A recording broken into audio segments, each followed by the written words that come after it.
설교를 시작하면서 지난 주일에 제가 여러분들에게 병약한 모습을 보이게 돼서 죄송한 말씀을 드립니다.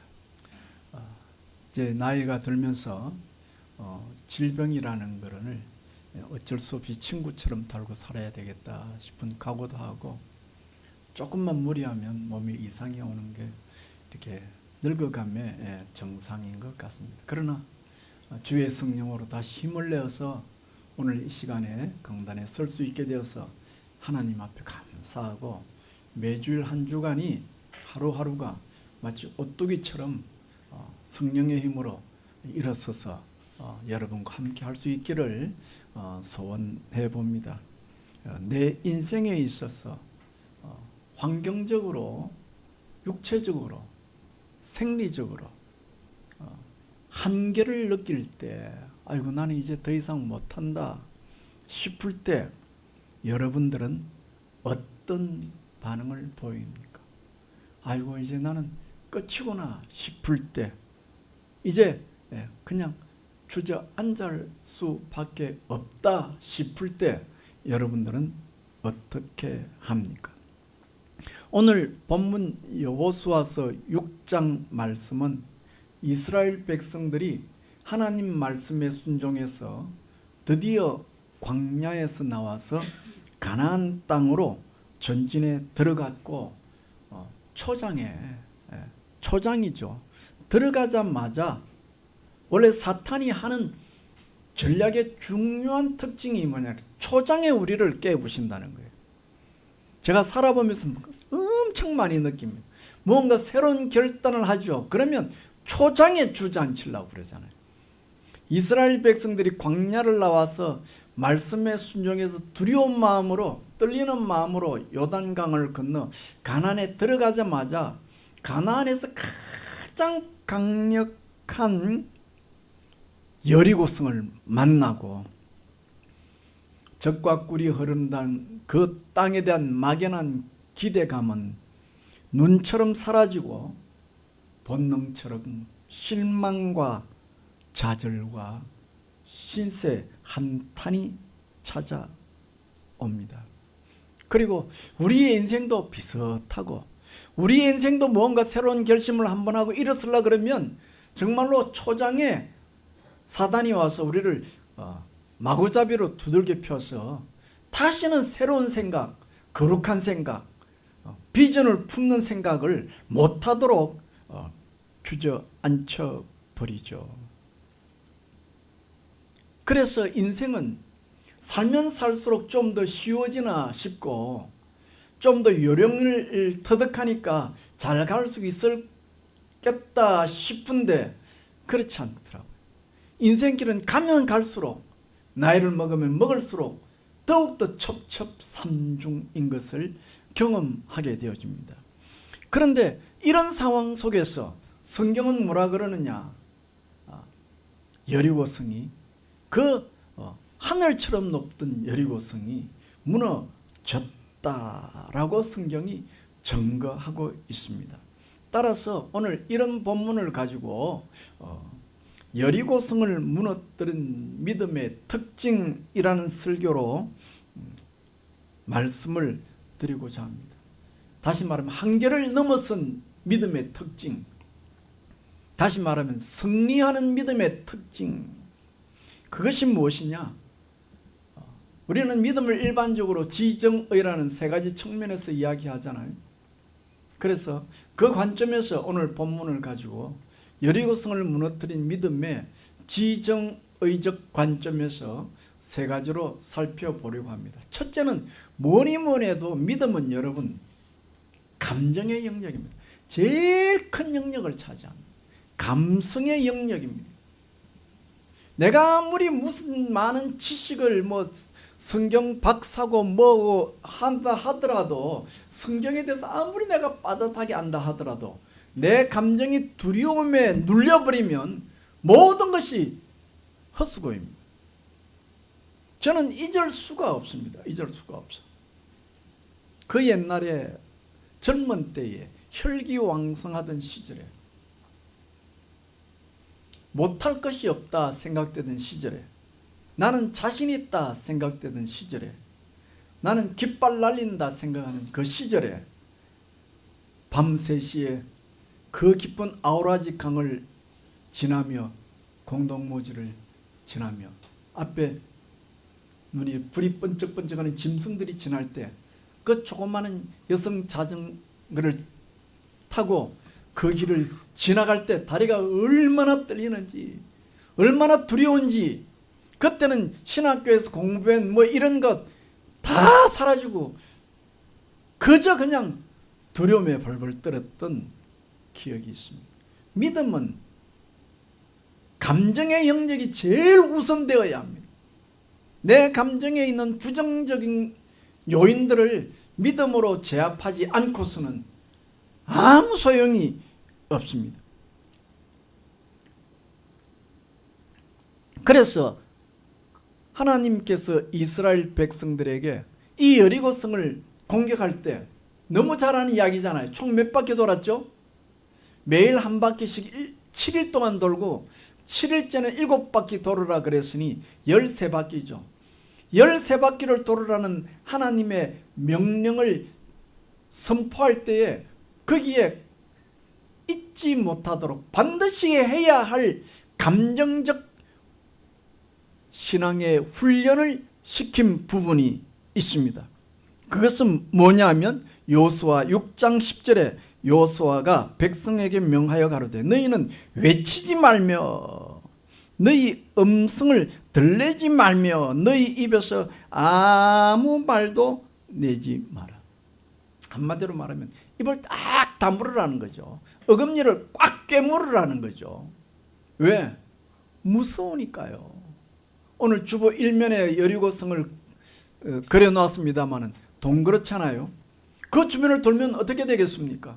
당연히 성 위에서 불덩어리를 내려뜨리고 활을 쏘고 돌멩이를 던져갈 거 아니겠습니까? 맞아 죽기 딱 좋죠. 얼마나 무섭고 두렵겠습니까? 하나님께서 그런 이스라엘 백성들에게 대열을 유지하고 무섭다고 두렵다고 공포에 질리지 마라 하는 것입니다. 아예 입을 다물어라. 내 마음에 올라오는 부정적인 감정을 내 입으로 발설하지 마라. 속에 부정적인 감정이 있어도 그걸 이민족 여리고 백성들 앞에서 내어놓지 마라. 이스라엘 백성들이 광야에 있을 때에 나타낸 특징이 뭡니까? 그것은 하나님께서 주신 그 명령과 그들이 광야에 살아가는 현실이 너무나도 갭이 클 때 그들은 항상 그 공간을 원망과 불평과 두려움으로 채웠다는 것입니다. 그래서 이스라엘 백성들의 광야 40년의 생활의 특징을 불평과 원망이라 그랬고, 다른 데 보면 그래서 그 역사를 멸망의 역사라고 말했지 않습니까? 그러니까 우리의 인생에 있어서 멸망길로 가는, 실패의 길로 가는 것은 두려움 앞에서 누구든지 두렵죠. 애만 두렵고 엄마는 안 두려울까요? 어린애들만 두렵고 아버지는 안 두려울까요?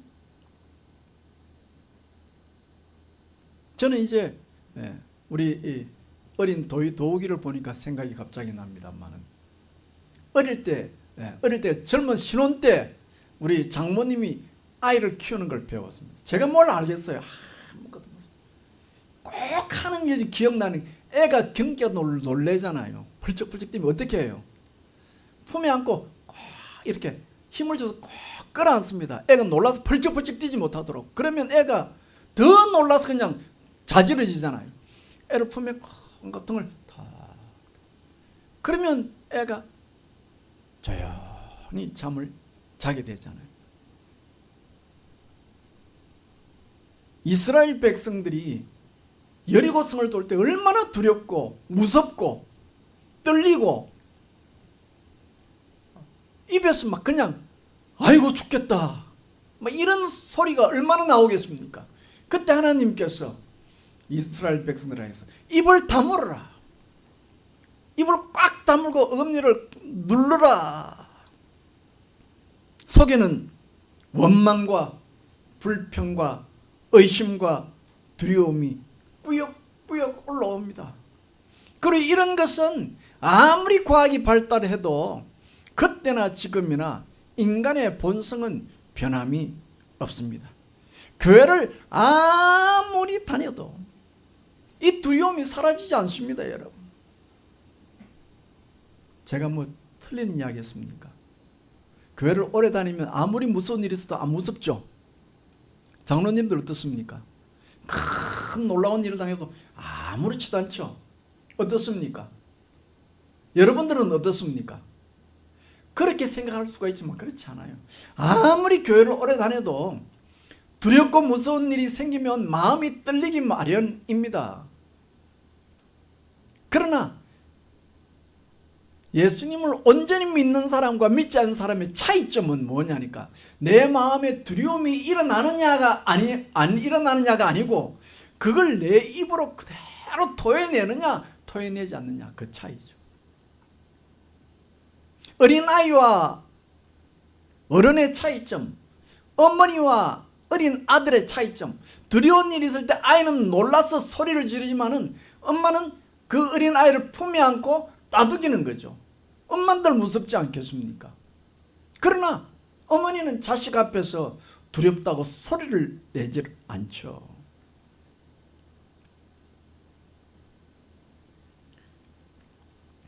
우리가 만약에 우리의 주어진 현실에서 두려움이 있고 원망이 있고 불평이 있고 짜증이 나고 그런 내 마음에 부정적인 감정이 올라온다고 해서 그것을 내 입으로 내놓으면 그게 해결되느냐 그 말이에요. 해결되던가요? 악화는 양화를 구축한다고 하면 할수록 더 그 부정적인 감정이 활기를 치게 되어지고 우리의 마음을 뒤흔들어 놓게 되죠. 만약에 하나님께서 이스라엘 백성들에게 여리고성을 공격하는 일에 있어서 합리적인 명령을 내렸다고 하면 그게 뭐가 어렵겠습니까? 이렇게 하면 할 수 있다, 응? 라고 합리적으로 대안을 내놓는다면 이스라엘 백성들이 불평을 발할 이유가 없겠죠. 다 따르겠죠. 그렇다면 거기에 믿음이 무엇이 필요하겠습니까?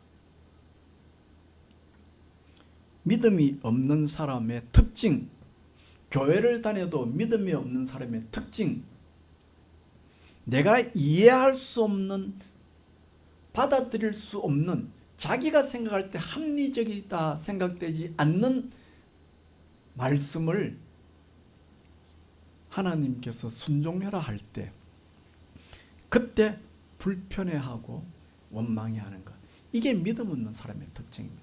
이건 교회를 오래 다니고 안 다니고 하고 아무 상관이 없습니다. 내 생각과 내 판단과 다른 하나님의 말씀이 들려올 때, 내 삶에 들어올 때 어떻게 하느냐? 믿음이 없는 사람은 원망하고 불평하고 불순종하게 되어지죠. 그래서 이런 사람들은 믿음에 대한 결과로서의 미래를 얻지 못하게 되어지죠. 그러므로 믿음이라고 하는 것은 제일 먼저 내 감정이 컨트롤되어야 합니다. 믿음으로 내 감정을 컨트롤해야 합니다. 이 여름철에 짜증나고 원망스럽고 불평스러운 감정이 올라올 때 믿음으로 눌러야 합니다. 이게 제일 중요합니다. 그러면 어떻게 됩니까? 그 누른 걸 오래 놔두면 썩어 빠지니까 그것을 하나님 앞에 나와서 토해내야지. 남편한테 토해내지 말고, 아내한테 토해내지 말고, 자식들한테 토해내지 말고, 자기의 분노를 자식에게 퍼붓지 말고. 왜 애매한 자식에게 내 감정을 퍼붓습니까? 그래서 폭력을 행하지 말라는 게 바로 그런 거거든요. 내 감정으로 자식을 대하는 거 실수하기 좋은 거 아닙니까? 믿음의 첫걸음이고 가장 중요한 영역이라 할 수 있습니다. 오늘 저와 여러분이 이 더운 여름철에 이 훈련을 한번 차근차근히 실천해 보시고 이 여름철 한번 요 단계만이라도 한번 내가 기억하고 한번 감당해 보겠다. 그런 결단을 가지면 참 좋을 것 같습니다. 침묵이라는 것, 부정적인 감정을 내뱉지 않는다는 것은 내 입술에 부정적인 열매가 맺히지 않겠다고 하는 것이죠. 혼자 푸념하지 말아야, 혼자 중얼거리지도 말아야. 저는 잘 모릅니다. 우리 집 사람이 하니까 아는 이야기죠. 뭔가 조금 어색하고 뭔가 좀 불편하면 저 혼자서 노래를 흥얼흥얼 부른대요. 그러면 되게 민망한가 봐요. 자기도 모르게 나오는 거지. 그 어색하고 불편한 것을 메꾸기 위해서. 특히 마트에 따라가면 저 혼자서 계속 노래를 부른다. 나도 모르게 내 입에서 나오는 말. 이 무더운 여름철에 여러분의 어떤 불편함과 이런 것들을 메꾸기 위해서 올라오는 말을 살펴보시고 원망과 짜증과 다툼과 썩남이 있다고 하면 내 입을 닫는 믿음의 훈련을 해야 하고, 그리고 그때마다 그것을 해가 지기 전에 하나님 앞에 가서 토해내는 믿음의 훈련을 하셔야 합니다. 그렇지 않으면 내 마음은 쓰레기통이 되고 말 것입니다. 사실 이 훈련은 우리의 본능과는 매우 낯선 훈련입니다. 그러나 반드시 해야 할 훈련이고 정말로 어찌 보면 고도의 훈련인데 이 훈련을 잘 감당해내기를 예수님의 이름으로 축원합니다. 그러면 왜 이렇게 내 말을 부정적인 열매가 맺히지 않도록 하고 입을 다물게 하고 하나님 앞에 그 감정을 토해내게 하느냐? 그것은 하나님의 말씀을 더 잘 듣게 하기 위함입니다. 소극적으로는 내가 내 입술로 부정적인 말을 토해내므로 부정적 감정의 노예가 되는, 내 감정의 노예가 되는 것에서부터 벗어나는 일이기도 하지만 긍정적으로는 내가 감정을 절제할 때 하나님의 음성을 듣게 되어진다는 것입니다. 그래서 오늘 본문에도 나와 있지 않습니까? 오늘 본문에도 나와 있지만 또 구체적으로 민수기에 보면 더 구체적으로 나와 있습니다. 어떻게 하라 그랬습니까?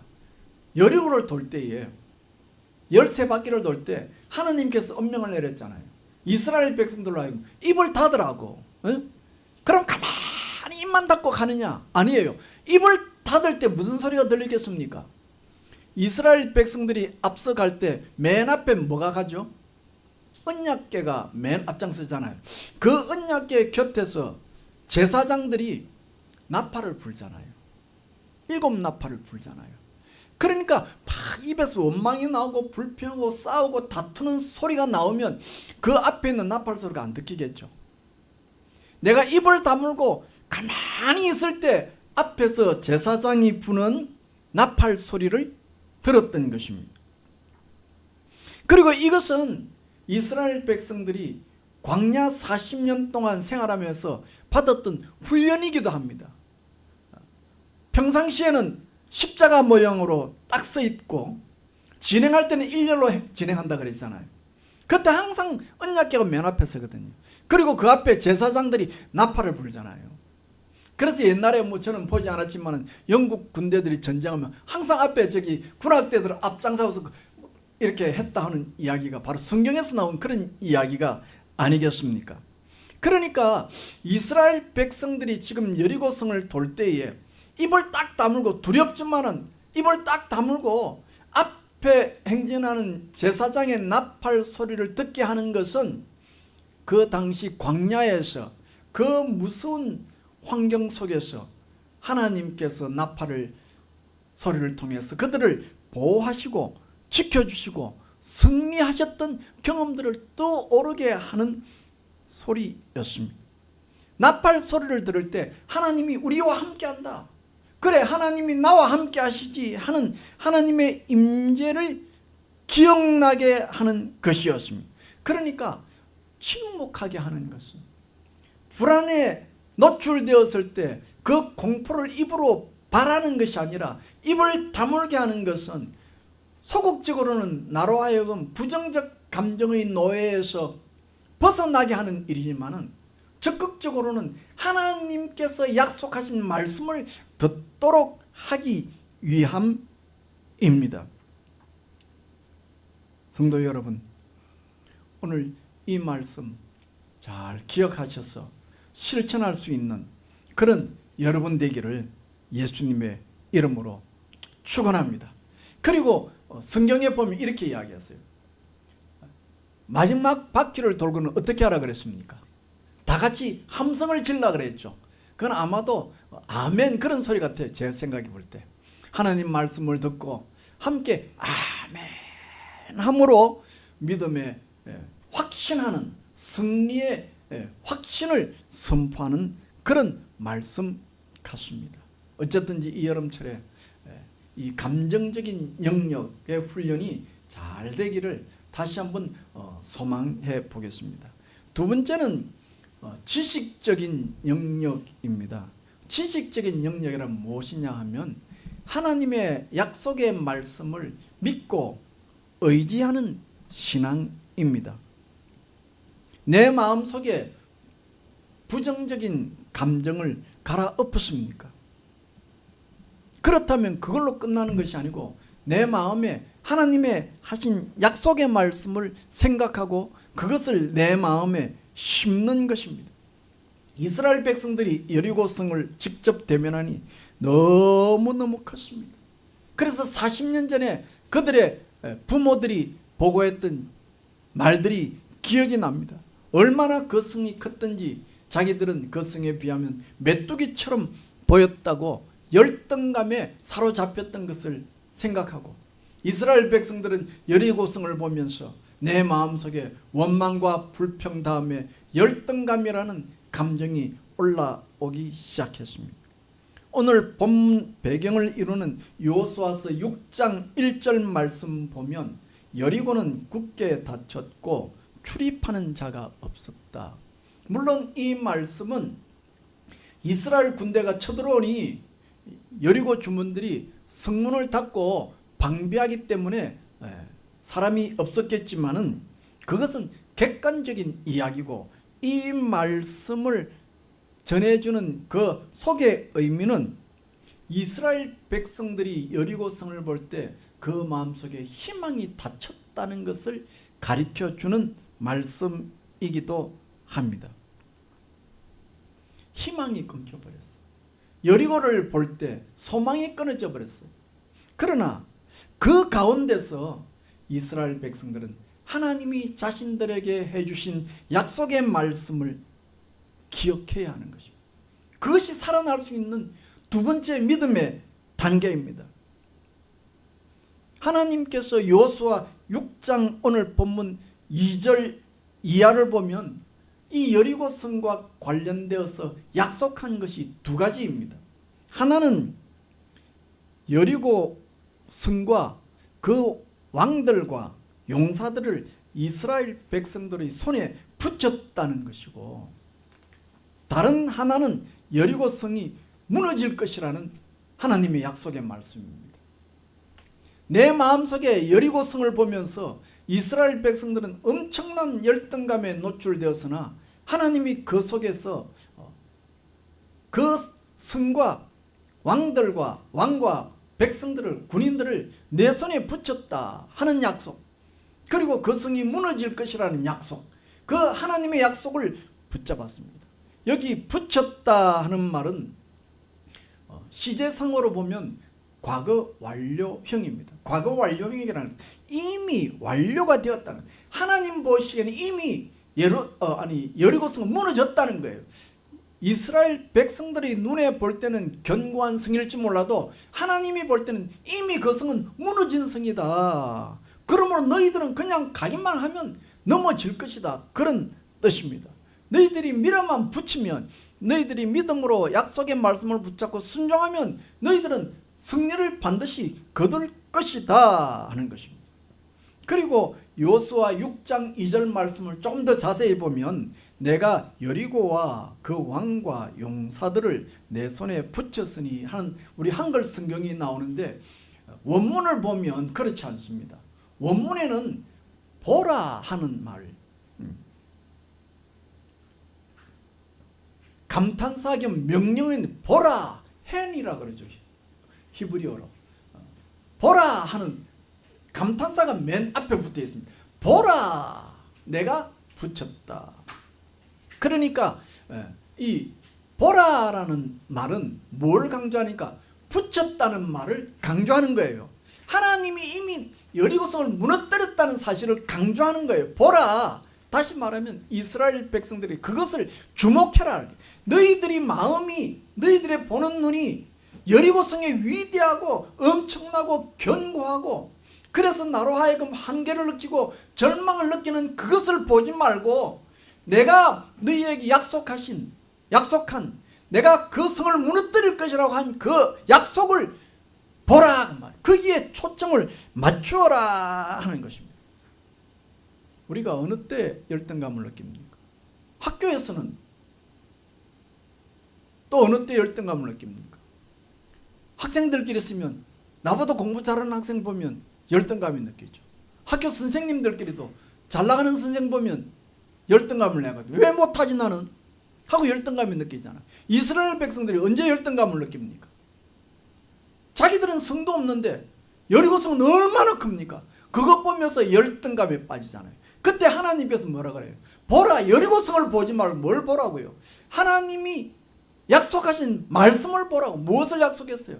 하나님이 이미 여리고성을 무너뜨렸다. 그 사실을 보라 하는 것입니다. 그러기에 우리가 교회를 다닌다고 하면서도 믿음이 없으면 무력해질 수밖에 없습니다. 왜? 세상은 어떻습니까? 세상은 눈에 보이지 않으면 소용이 없잖아요. 증명되지 아니한 사건은 의미가 없잖아요. 아무리 내가 옳고 착하게 했더라도 법원에 가서 증거가 없으면 아무 소용이 없잖아요. 내 마음속에 어떤 좋은 의도를 가지고 무슨 일을 했다 하더라도 법원에 가서 내 마음을 증명할 수 있는 어떤 무엇이 없으면 그건 허당이잖아요. 아무 소용이 없잖아요. 그러니 믿음이 없는 사람은 눈에 보이지 않으면 벌벌 떠는 거예요. 눈에 쥔 게 없으면 벌벌 떠는 거예요. 아무리 교회를 오래 다녀도 내 손에 돈이 없으면 벌벌벌 떨고 두려움에 노출되는 거예요. 그러므로 우리는 보는 초점을 맞춘 것을 바꿔야 되는 것이죠. 그래서 아침 여기 본문에 보라라는 헨이라는 히브리어가 맨 앞에 나와 있다는 것이죠. 하나님이 이스라엘 백성들에게 약속하신 그 약속의 말씀에 초점을 맞추어라. 이스라엘 백성들이 여리고성을 돌 때 그냥 맹놓고 도는 게 아니에요. 입 딱 다물고 벌벌 떨면서 도는 게 아니에요.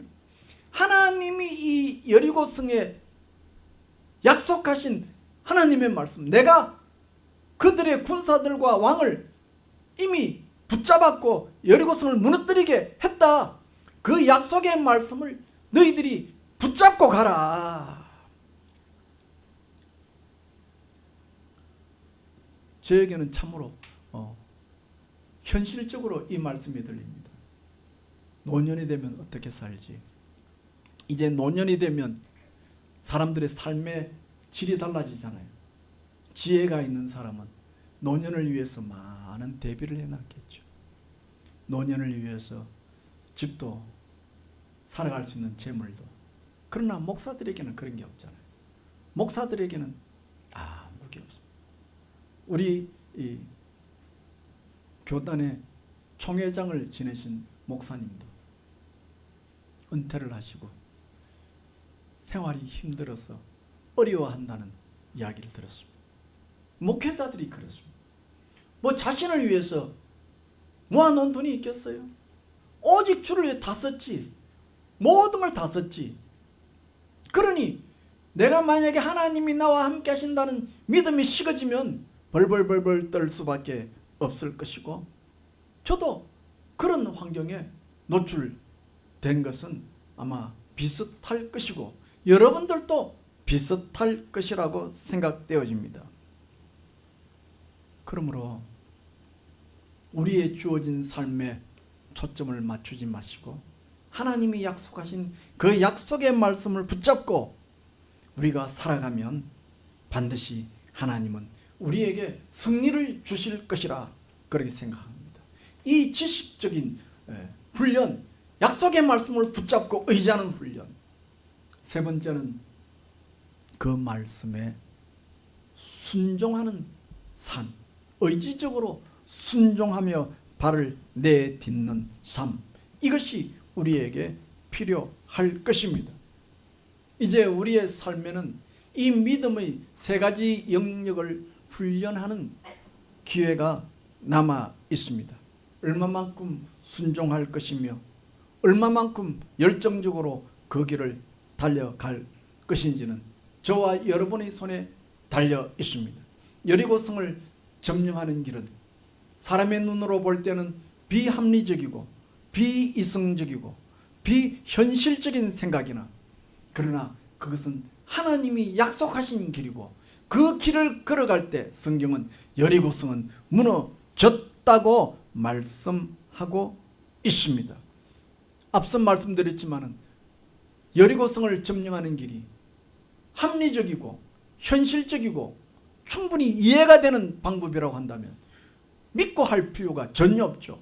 믿음이 작동할 영역이 무슨 필요가 있겠습니까? 그러므로 진정한 순종이라는 것은 오직 믿음을 통해서만 작동되어집니다. 혹시 여기 있는 교우들 가운데 옛날 생각나시는 분이 있습니까? 믿음에는 지정의 세 종류가 있지만 믿음을 실천하는 데 있어서는 세 종류의 그것이 있다고. 무엇이 있을까요? 순종의 세 가지가 있다고 그랬죠. 어떻게 있다고 그랬죠? 어떻게 순종하시겠습니까? 맨 처음에, 글쎄요, 이제 알아도 모른 척 하는 것이 제일 지혜롭죠. 첫 번째는 어떤 순종이죠? 아니, 저기는 제자훈련 아직까지 안 해서 틀렸어요. 우리 장로님이 아실 것 같은데.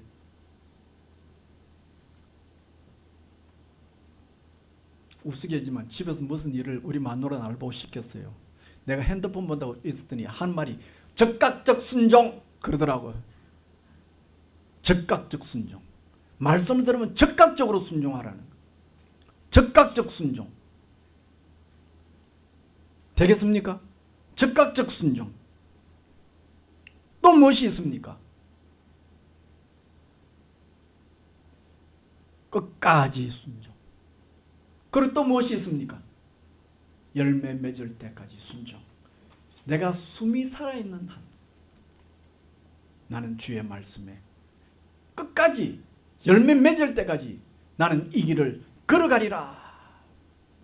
그 일을 하면서 불평과 원망은 꽉 깨물고 주 앞에 토해내고 그 말씀을 실천해 나가면 이 무더운 여름 지나 풍성한 가을의 결실을 맺을 수 있을 것이라 확신합니다. 기도합시다. 하나님, 우리에게 믿음을 주신 하나님,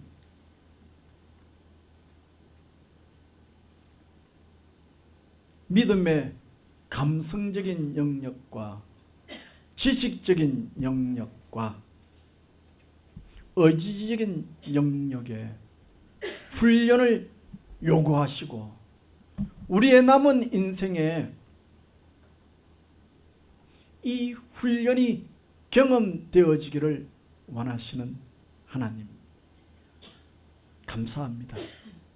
오늘도 이 말씀 듣고 잊어버리는 저희들이 아니라 적극적으로 순종하게 하시고 변함없이 끝까지 순종하게 하시고 열매 맺을 때까지 달려가는 저희들 될 수 있도록 허락하여 주시옵소서. 그리하여 이 무더운 여름철 지나 풍성한 가을의 결실을 거두는 저희들 되게 하여 주시옵소서. 감사하옵고 예수님 이름으로 기도하옵나이다. 아멘.